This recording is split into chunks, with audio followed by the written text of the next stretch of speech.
আমার জীবনে ঘটে যাওয়া কিছু ঘটনাকে ছন্দের আকারে প্রকাশ করার চেষ্টা করেছি। এটাকে কবিতা বলা চলে না, তবু যদি কবিতার মতো এটাকে যদি কোনো নাম দিতে হয় তাহলে কি নাম দেওয়া যায় একটু সাজেস্ট করবেন। কৈশোরে পা রাখার আগেই আমি ঘর ছেড়েছি, খেলার বয়সে আমি রাখতে শিখেছি, ঘরের গাছ হয় না বড় তাই তো রোদে বেরিয়েছি। বাবা মার ভালোবাসা পাওয়া হয়ে গেছে আমার, এখন স্মৃতি সম্বল, তাদের ঘামে ঝরা মুখের হাসির জন্য আমায় হতেই হবে সফল।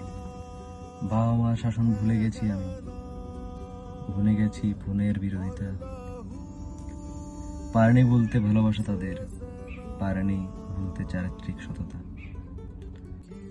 ওই ছোট্ট মনে কি ঝড় বইছে জানতে চায়নি কেউ, বলতে চাইনি আমিও। আমি তো ছেলে, আমি দুর্বল হয়ে গেলে উপহাস করবে তুমিও।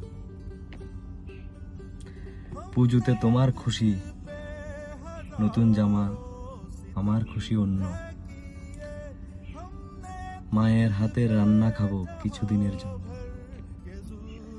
কৈশোরকে পিছনে ফেলে যৌবন দিয়েছে হাতছানি, পরীক্ষার ফলাফল ভালো হয়নি তা নিয়ে চারিদিকে কানাকানি। যতদিন যায় বাড়ি ফেরার ইচ্ছে হতে লাগলো প্রবল, ঘরের ছেলে ঘরে ফিরে যাব যদি হতে পারে সফল।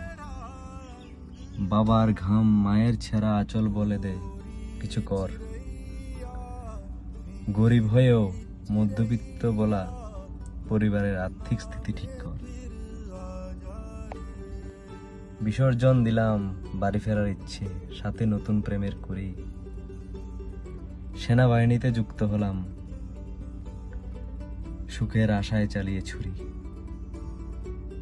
বোনের বিয়েতে হলো না থাকা, দেখতে পারেনি চোখ জুড়িয়ে, বলতে পারেনি খুব ভালোবাসি, ধরতে পারেনি জড়ি।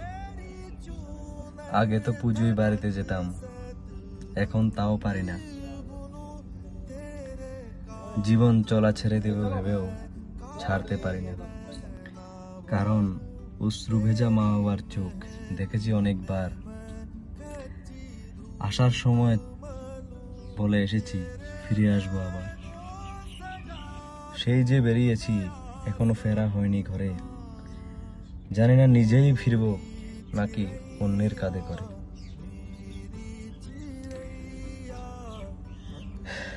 যেদিন মায়ের হাতে রান্না খাবো কোনো চিন্তা ছাড়া, সেদিন সত্যিকারে হবে আমার বাড়ি ফেরা।